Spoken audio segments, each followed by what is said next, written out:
Bismillahirrahmanirrahim. Assalamualaikum warahmatullahi wabarakatuh. Pada kesempatan kali ini, kita akan melanjutkan materi perkuliahan secara daring menggunakan platform YouTube. Kepada adik-adik mahasiswa, silakan menyimak materi yang akan saya sampaikan ini dengan seksama. Kali ini kita akan membahas tentang konstruksi kayu. Yang akan kita bahas adalah kayu sebagai bahan bangunan, kemudian jenis-jenis dan ciri-ciri kayu sebagai bahan bangunan, kemudian nanti ada ukuran atau dimensi kayu, selanjutnya sambungan pada kayu dan penggunaan kayu dalam konstruksi bangunan. Kayu bangunan adalah kayu yang diperoleh dengan jalan mengkonversikan kayu bulat menjadi kayu yang berbentuk balok, papan, ataupun bentuk-bentuk lain sesuai dengan tujuan dan penggunaannya. Adapun kayu memiliki kelebihan dan kekurangan. Kelebihan kayu diantaranya adalah bahan alami yang dapat diperbaharui, dapat dibuat dengan berbagai macam desain dan warna, memberi efek hangat, dan bahan penyekat yang baik pada perubahan suhu di luar rumah, serta dapat meredam suara. Kekurangan kayu adalah kayu mudah diserang oleh serangga atau pemakan kayu ya, seperti rayap atau serangga lainnya yang mengakibatkan lapuk, mengandung air dan berpengaruh besar terhadap bentuk kayu, dan untuk mendapatkan bahan kayu dengan diameter yang lebar sangat terbatas atau sulit, serta mudah terbakar terutama dalam keadaan kering.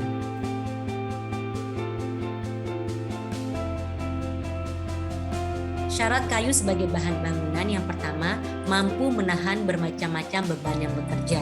Kedua adalah aman dalam jangka waktu yang direncanakan. Ketiga, mempunyai ketahanan dan keaweten yang memadai melebihi umur pakainya, serta mempunyai ukuran penampang dan panjang yang sesuai dengan pemakaiannya dalam konstruksi. Adapun sifat-sifat kayu secara kimiawi, secara fisik, dan secara mekanik. Secara kimiawi yaitu tersusun dari sel-sel yang memiliki tipe-tipe yang bermacam-macam, bersifat anisotropik, higroskopis, dan mudah terbakar. Secara fisik dapat dilihat dari keawetannya, warna, tekstur, arah serat, kesan raba, bau dan rasa, pola gambar, dan dapat menyerap atau melepaskan air. Ingat, semakin tinggi berat jenis kayu, maka kayu akan semakin berat dan semakin kuat pula. Secara mekanik, sifat kayu terlihat dari kekuatan tarik kayu, tekan kayu, geser kayu, lentur kayu, kekakuan kayu, keuletan kayu, kekerasan kayu, dan kekuatan belah kayu. Kelas awet kayu dan kuat kayu. Kelas awet kayu adalah tingkat kekuatan alami sesuatu jenis kayu terhadap pengaruh kelembaban, pengaruh iklim dan cuaca, serta serangan hama. Kelas awet 1 itu 25 tahun, kelas awet 2 15-25 tahun, kelas awet 3 10-15 tahun, kelas awet 4 5-10 tahun, dan kelas awet 5 kurang dari 5 tahun. Berikut adalah tabel kelas kuat kayu, dapat dilihat pada slide di terlihat ya. Jadi ini sudah terlihat bagaimana seberapa besar kekuatan mekanisnya, keteguhan tekan mutlaknya maupun keteguhan lengkung mutlaknya ya. Baik, jenis-jenis dan ciri kayu sebagai bahan bangunan. Yang pertama ada kayu jati. Kayu jati sering dianggap sebagai kayu dengan serat dan tekstur yang paling indah. Karakteristiknya yang stabil, kuat, dan tahan lama membuat kayu ini sebagai favorit ya, kayu yang merupakan pilihan utama sebagai material bahan bangunan. Ini dapat diperoleh di daerah berkapur di Indonesia, terutama di Pulau Jawa. Yang kedua adalah kayu merbau. Kayu merbau ini termasuk jenis kayu yang cukup keras dan stabil sebagai alternatif pembanding dengan kayu jati. Ya, termasuk kayu dengan kelas awet pertama, kedua, dan kelas kuat 1 dan 2. Kelebihan kayu ini adalah harganya yang sangat mahal dan tipe kayu ini sangat kuat. Warnanya juga eksotik, baik untuk dijadikan lantai kayu yang berjenis parket. Ya. Pohon merbau ini tumbuh subur di Indonesia, paling banyak terdapat di Kalimantan, Sumatera, Maluku, dan Papua. Selanjutnya ada kayu bangkire atau yellow balau. Kayu bangkire termasuk jenis kayu yang cukup awet dan kuat. Biasanya sering menjadi pilihan material untuk di luar bangunan atau eksterior, ya, seperti list plank, outdoor flooring, atau decking, ya. Ini juga banyak ditemukan di hutan hujan tropis yang ada di Pulau Kalimantan. Kemudian ada kayu kamper. Kayu kamper telah lama menjadi alternatif bahan bangunan yang harganya lebih terjangkau, termasuk kelas awet 2, ya, dan kelas kuat 2 dan 1. Paling banyak ditemukan di Kalimantan. Selanjutnya ada kayu merati merah. Kayu merati merah ini termasuk jenis kayu keras, warnanya merah muda tua hingga merah muda pucat. Termasuk kayu dengan kelas awet 3, 4 dan kelas kuat 2 dan 4. Pohon meranti ini banyak ditemui di hutan di Pulau Kalimantan. Selanjutnya ada kayu ulin. Kayu ulin ini merupakan salah satu jenis kayu hutan tropika basah yang tumbuh secara alami di wilayah Sumatera bagian selatan dan Kalimantan. Ya, kayu ulin ini berwarna gelap dan tahan terhadap air laut. Nah, biasanya digunakan sebagai konstruksi berupa tiang bangunan, ya, atau atap kayu, papan lantai, kosen, bahan untuk bangunan jembatan, bantalan kereta api, dan kegunaan lain yang memerlukan sifat-sifat khusus, awet dan kuat. Kayu ulin ini termasuk kayu kelas kuat 1 dan kelas awet 1. Nah, selanjutnya ada kayu karet, kayu gelam, ya, kayu akasia, dan kayu kelapa. Silakan adik-adik mahasiswa untuk mempelajari keempat kayu lainnya untuk menambah wawasan kalian. Baik, untuk ukuran atau dimensi kayu, ukuran nominal kayu untuk bangunan tebal dan lebar minimal 10 x 10, ya, atau 10,3 x 30. Kemudian ada juga 20 x 30, ada 25 x 30 dan seterusnya. Ukuran untuk bangunan rumah dan gedung, untuk kusen pintu dan jendela misalkan ada 60 x 100, 60 x 120, ada 80 x 100, 80 x 120 dan seterusnya. Untuk kuda-kuda, kaso, tiang balok, ya, balok antar tiang, balok langit. Berikut adalah ukuran-ukuran atau dimensi kayunya.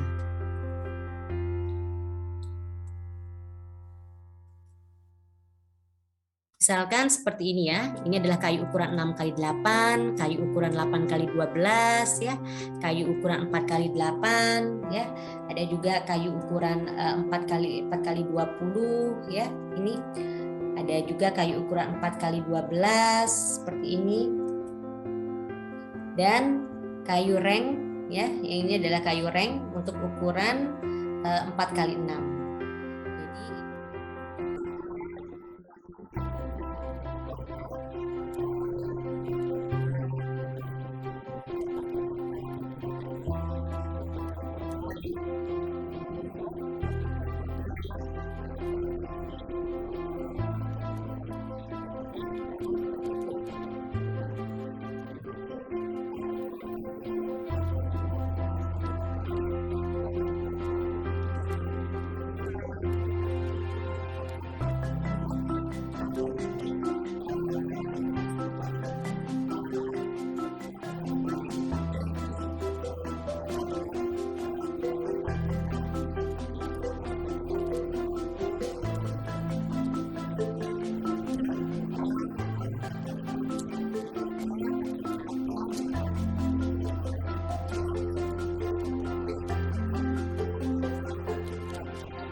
Untuk sambungan pada kayu, yang pertama ada sambungan kayu arah memanjang mendatar.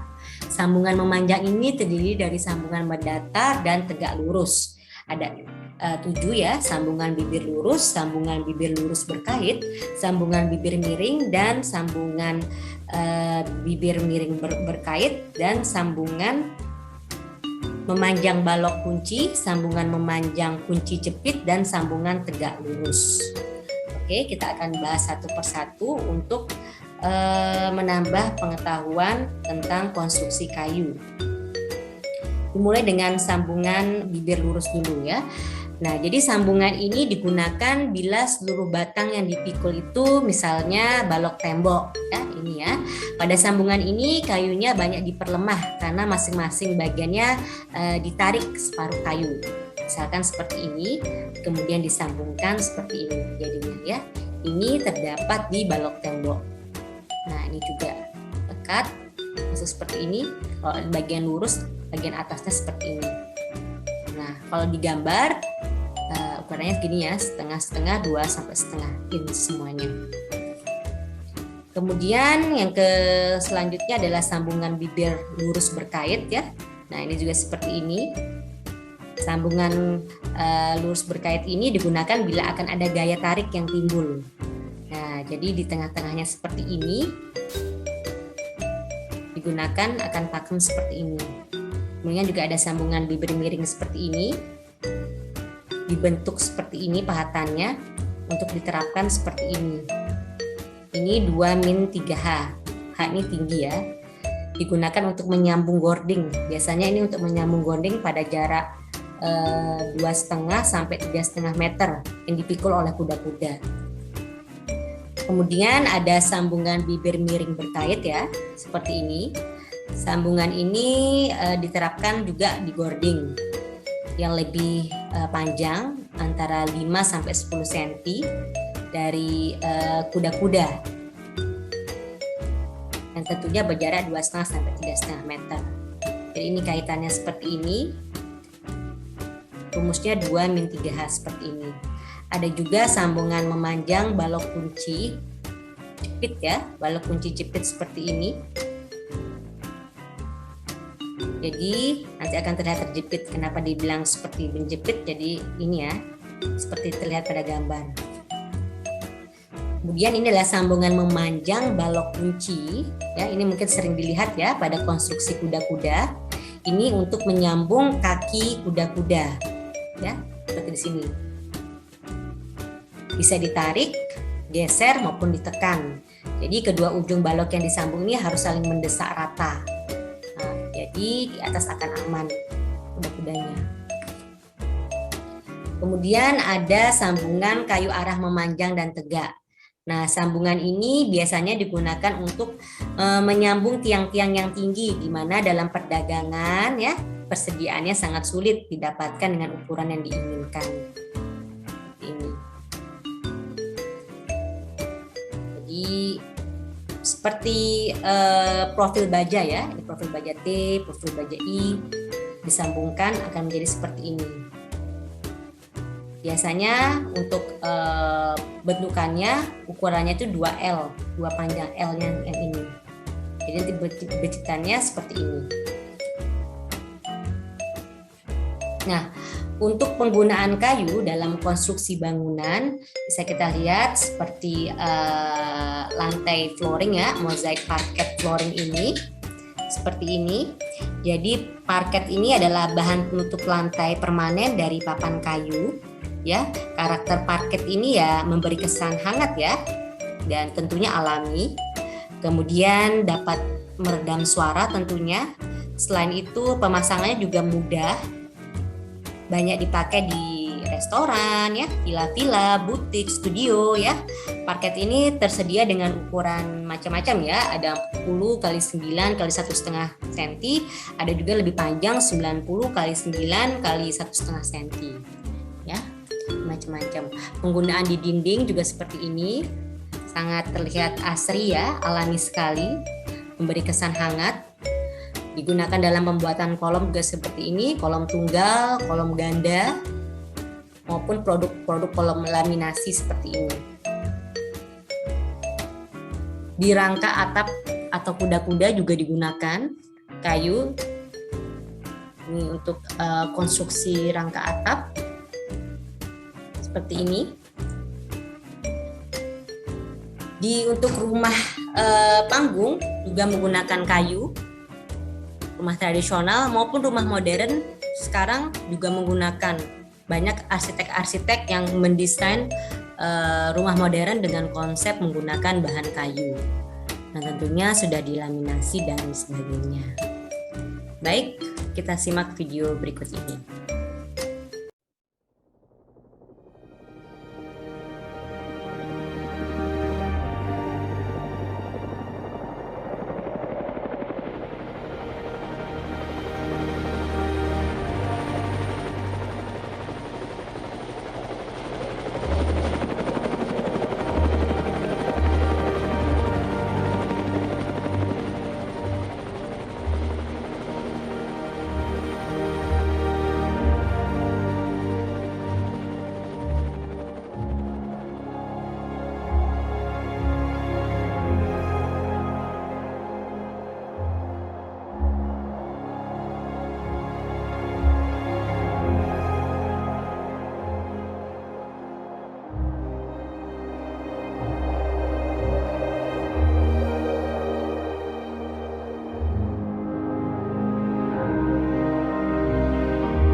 Baik, untuk perkuliahan kali ini saya akhiri.